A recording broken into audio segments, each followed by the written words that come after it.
నమస్తే, welcome to talking point with కవిత.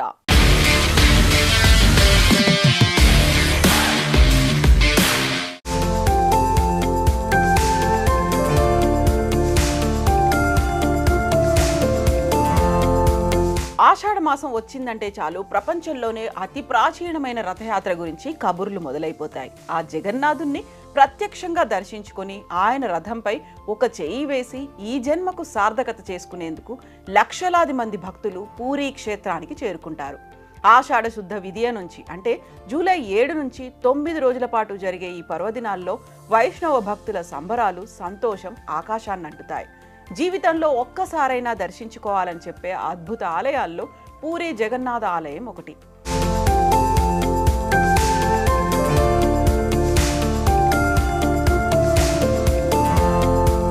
స్కంద పురాణ లిపి ప్రకారం జగన్నాథుడే పురుషోత్తముడు.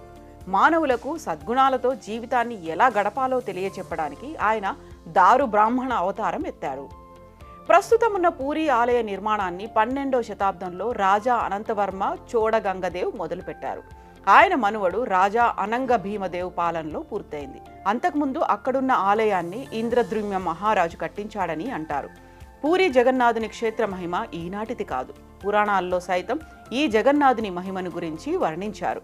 ఈ పురాణ గాథల ప్రకారం ఇంద్రద్రుమ్య మహారాజుకి ఒకనాడు కలలో విష్ణుమూర్తి కనిపించి నీలాచల పర్వతం మీద తనకు ఒక దేవాలయాన్ని నిర్మించమని, ఆ ఆలయ నిర్మాణం పూర్తయిన తర్వాతే తాను దారు అంటే చెట్టు దుంగ రూపంలో పూరీ తీరానికి చేరుకుంటానని చెప్పాడుట. ఆ ఆజ్ఞ ప్రకారమే ఇంద్రద్యుమ్నుడు బ్రహ్మాండమైన ఆలయాన్ని నిర్మించాడు. విష్ణుమూర్తి ఆనతి ఇచ్చిన మేరకు నిజంగానే శంకు చక్రాల వంటి గుర్తులతో ఒక దారు బ్రహ్మ పూరీ నగర తీరానికి చేరుకుంది. జగన్నాథుడు కలలో చెప్పినట్టు చెట్టు దుంగలైతే సముద్ర తీరానికి కొట్టుకొచ్చాయి. కానీ విగ్రహ నిర్మాణానికి ఎవరూ ముందుకు రాలేదు. ఏం చేయాలా అని రాజు ఆలోచిస్తున్న సమయంలో దేవశిల్పి విశ్వకర్మ వికలాంగుడి రూపంలో వస్తాడు. తానొక్కడినే రహస్యంగా ఓ గదిలో విగ్రహాలకు రూపకల్పన చేస్తానని, ఆ సమయంలో పచ్చి మంచినీళ్లు కూడా ముట్టుకోనని, ఆ 21 రోజులు అటువైపు వచ్చి తన పనికి ఆటంకం కలగకూడదని షరతు విధిస్తాడు. దానికి రాజు అంగీకరిస్తాడు. అయితే రోజులు గడుస్తున్నా గదిలోంచి ఎలాంటి శబ్దం రాదు. దీంతో రాణి గుండీచాదేవి తొందర పెట్టడంతో గడువు పూర్తి కాకుండానే రాజు తలుపులు తెరిపిస్తాడు. అయితే ఆ శిల్పి కనిపించడు. చేతులు కాళ్ళు లేని సగం చెక్కిన విగ్రహాలు మాత్రం దర్శనమిస్తాయి. పశ్చాత్తాపంతో రాజు బ్రహ్మదేవుడిని ప్రార్థిస్తాడు. చతుర్ముఖుడు ప్రత్యక్షమై ఇక మీదట అదే రూపంలో విగ్రహాలు పూజలందుకుంటాయని ఆనతిస్తాడు. తానే స్వయంగా వాటికి ప్రాణప్రతిష్ఠ చేస్తాడు. పూరీ ఆలయంలోని విగ్రహాలకు అభయహస్తం, వరదహస్తం కనిపించనిది అందుకేనంటారు.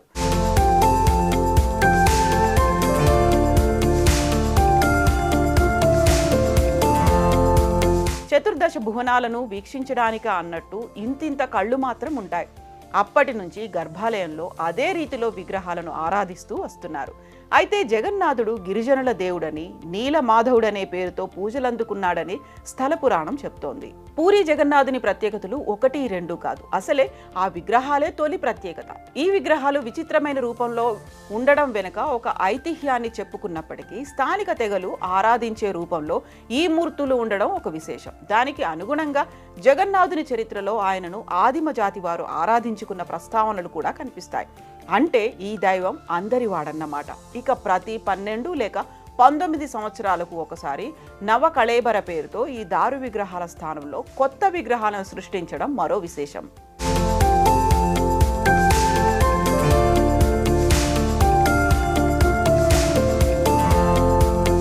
ఈ భారీ ఆలయ భవనం 4 లక్షల చదరపు అడుగుల కన్నా ఎక్కువ వైశాల్యంతో ప్రహారీగా చుట్టూ ఎత్తైన కోట గోడలను కలిగి ఉంది. ఇందులో కనీసం 120 గుళ్ళు, పూజా స్థలాలు ఉన్నాయి. ఒడిషా శైలి నిర్మాణ గుణాలను, అమోఘమైన శిల్ప సంపదను కలిగిన ఈ ఆలయం భారతదేశ అద్భుత కట్టడాల్లో ఒకటి.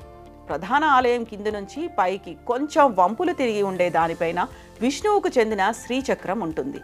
నీల చక్రగా కూడా పిలిచే అష్టధాతుతో తయారైన ఈ చక్రం ఎంతో పవిత్రమైంది.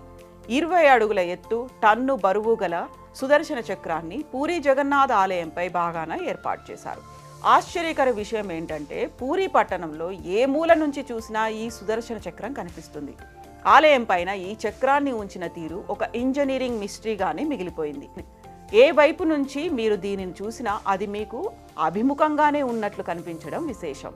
హైందవ క్షేత్రాల్లో పూరికి ఉన్న ప్రాముఖ్యత అంతా ఇంతా కాదు. చార్ధామ్ యాత్ర పేరుతో బద్రీనాథ్, ద్వారకా, రామేశ్వరాలతో పాటుగా పూరికి కూడా చోటు ఉంది. అందుకే పూరి క్షేత్రాన్ని త్రిమతాచార్యులైన శంకర, రామానుజ, మధ్వాచార్యులతో పాటుగా గురునానక్, తులసీదాస్, చైతన్య మహాప్రభు వంటి మహామహులెందరో దర్శించినట్లుగా చరిత్ర చెబుతోంది. సహజంగానే ఇంతటి ప్రాచుర్యం ఉన్న పూరీ క్షేత్రం రథయాత్ర సమయంలో మరింత శోభని సంతరించుకుంటుంది. సాధారణంగా ఎక్కడన్నా రథయాత్ర జరిగినప్పుడు ఉత్సవ విగ్రహాలను ఊరేగించడం ఆనవాయితీ. కానీ అందుకు విరుద్ధంగా సాక్షాత్తు మూల విరాట్టులే రథయాత్రకు కదిలి రావడం ఒక అద్భుతం. ప్రపంచ ఖ్యాతిగాంచిన పూరీ జగన్నాథుడి రథయాత్ర కంటే ముందు మరో ముఖ్యమైన ఘట్టం పూరీలో జరుగుతుంది. జగన్నాథుడికి, ఆయన అన్న బలరాముడికి, చెల్లెలు సుభద్రకి జ్వరం వచ్చే సంఘటన అది. అవును, మీరు వింటున్నది నిజమే. ప్రతి ఏటా పూరీలో దేవుడికి జ్వరం వస్తే నయమయ్యే వరకు దర్శనాలు, పూజలు జరగవు. జ్యేష్ఠ పౌర్ణమి నాడు జగన్నాథుడి పుట్టినరోజు అని భక్తుల నమ్మకం. జగన్నాథుడి పుట్టినరోజును పూరీలో స్నానయాత్ర లేదా స్నాన పౌర్ణమి అని కూడా అంటారు. ఆలయ ప్రాంగణంలో సోనా కువాగా పిలిచే బంగారు బావి ఉంటుంది. శీతలాదేవి ఆ బావిని కాపాడుతుంది. ఆ బావిని ఏడాదికి ఒక్కసారి తెరుస్తారు. ఆ రోజు గర్భాలయం నుంచి మూలమూర్తులను తెచ్చి స్నానవేది అనే చోట భక్తులందరికీ కనిపించేలా విగ్రహాలను ఉంచి ఈ బావి నీటితో 108 బిందెలతో అభిషేకం చేస్తారు. అభిషేకం తర్వాత ఏనుగు తొండం తరహాలో గజవేషంలో దేవుణ్ణి అలంకరిస్తారు. అయితే ఇలా 108 కుండల నీళ్లలో తడిసిపోవడంతో భగవంతుడికి జ్వరం వచ్చిందని దేవాలయ పూజారులు ప్రకటిస్తారు. అన్ని నీళ్లలో తడిస్తే మనకు కూడా జలుబు చేస్తుంది కదా. అలాగే స్వామివారికి కూడా అనారోగ్యం కలిగినట్టుగా చెప్తారు. అలంకరణ తీసేసి అచ్చం జ్వరబాధితులాగే ఉంచుతారు. గర్భాలయంలో మూల విగ్రహాలను పెట్టే వేదిక ఎడమ పక్కన ఒక ఖాళీ స్థలంలో మూర్తులను పడుకోబెడతారు. స్వామివారికి కలిగిన అనారోగ్య కాలం 15 రోజులను అనాసారగా పిలుస్తారు. ఈ సమయంలో భక్తుల కోసం గర్భగుడిలో జగన్నాథుడి పాత చిత్రాలను ప్రదర్శిస్తారు. సాధారణంగా పూరీ అంటేనే ప్రసాదాలకు ఫేమస్. అక్కడ దేవుడికి అనేక రకాల నైవేద్యాలు పెడతారు. చెప్పను భోగ్గా పిలిచే 56 రకాల నైవేద్యాలు ఏడాది పొడవునా పెడతారు. కానీ స్వామివారి అనారోగ్యం కారణంగా ఆ 15 రోజులు ఆ నైవేద్యాలు కూడా పెట్టరు. నైవేద్యం బదులు ఆయుర్వేద మందులే ఇస్తారు. 15 రోజుల తర్వాత దేవుడికి నయమైపోయిందని రాజవైద్యుడు ప్రకటిస్తాడు. అభిషేకం వల్ల విగ్రహాలకు రంగు వెలుస్తుంది కాబట్టి కొత్త రంగులు వేస్తారు. జ్వరం తర్వాత రథయాత్రకు ఒకరోజు ముందు దేవుడు దర్శనమిస్తాడు. దాన్ని నవయవ్వన దర్శనం అంటారు. అప్పుడు రథయాత్ర ప్రారంభిస్తారు.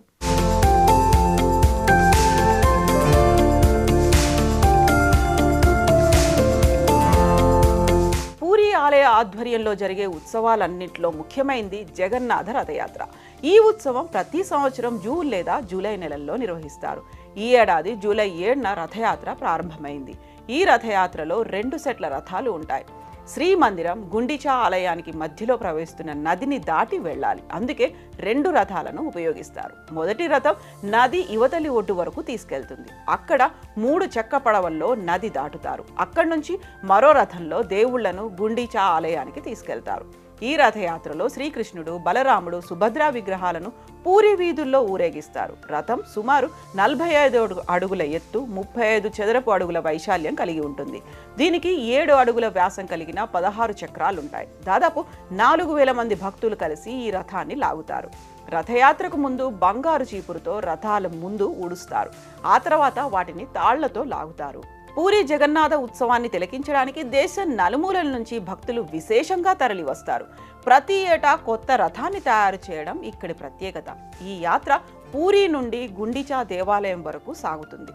ప్రపంచంలో ఏ హిందూ ఆలయంలోనైనా సరే ఊరేగింపు నిమిత్తం మూల విరాట్ను కదిలించరు. అందుకు ఉత్సవ విగ్రహాలుంటాయి. ఊరేగింపు సేవలో ఏటా ఒకే రథాన్ని వినియోగించడం అన్ని చోట్ల చూసేది.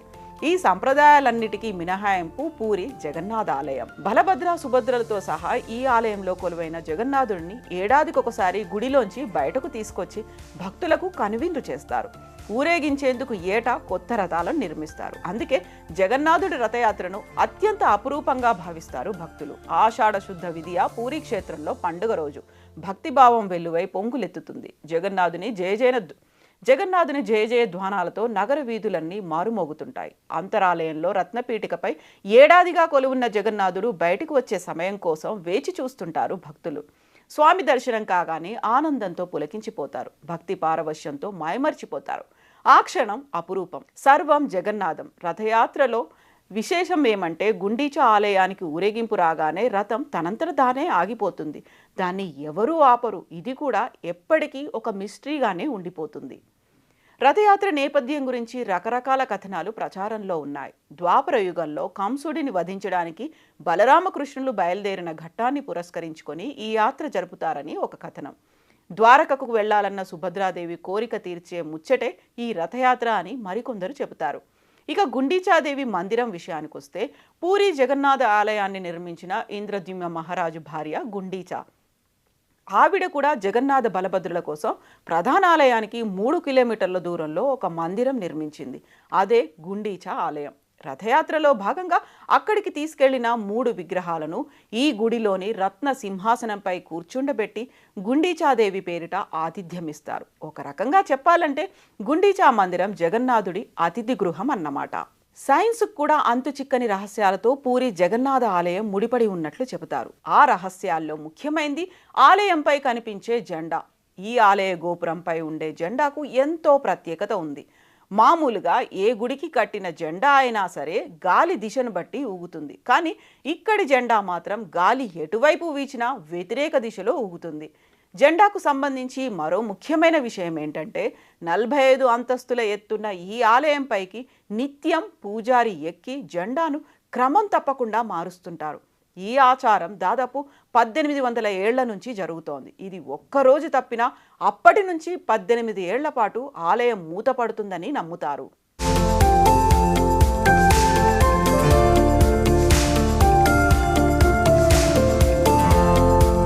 పూరి జగన్నాథుడి ఆలయం వెలుపల నుంచి జగన్నాథుడి లీలలు ప్రారంభమవుతాయి.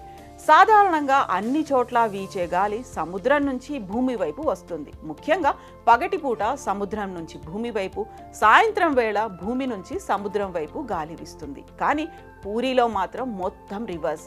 పైగా హోరున వినిపించే అలల శబ్దం ఆలయ సింహద్వారం దాటగానే ఆగిపోతుందట. అదే క్షణం ఒక్క అడుగు బయట పెట్టినా అలల హోరు వినిపిస్తుంది.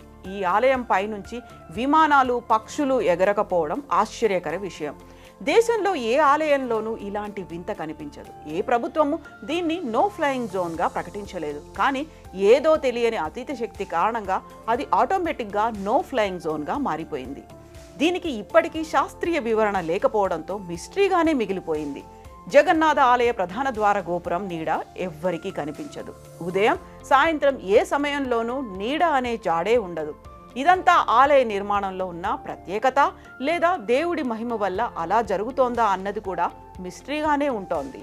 పూరి ఆలయాన్ని ఏడాది పొడవునా వేల మంది భక్తులు సందర్శిస్తుంటారు. నిత్యం ఒకే పరిమాణంలో ప్రసాదం తయారు చేస్తారు. కానీ ఎప్పుడూ వృధా కాదు. భక్తులకు సరిపోకపోవడం అనేది జరగదు.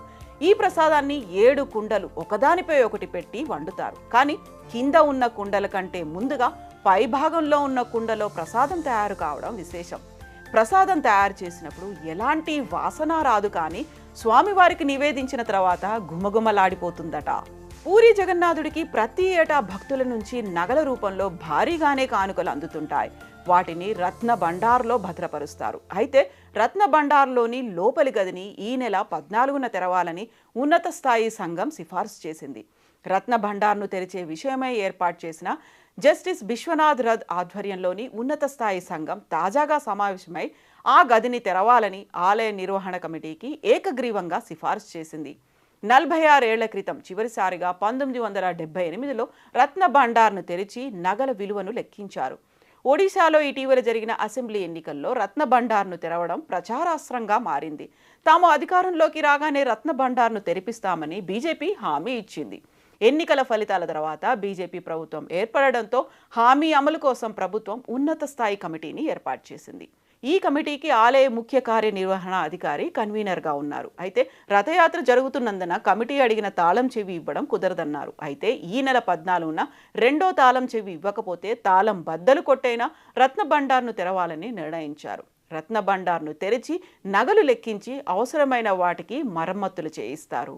పురుషోత్తమ క్షేత్రంగా ప్రసిద్ధిగాంచిన పూరి క్షేత్రానికి శ్రీక్షేత్రం, శంఖక్షేత్రం, నీలాచలం, నీలాద్రి అనే పేర్లు కూడా ఉన్నాయి.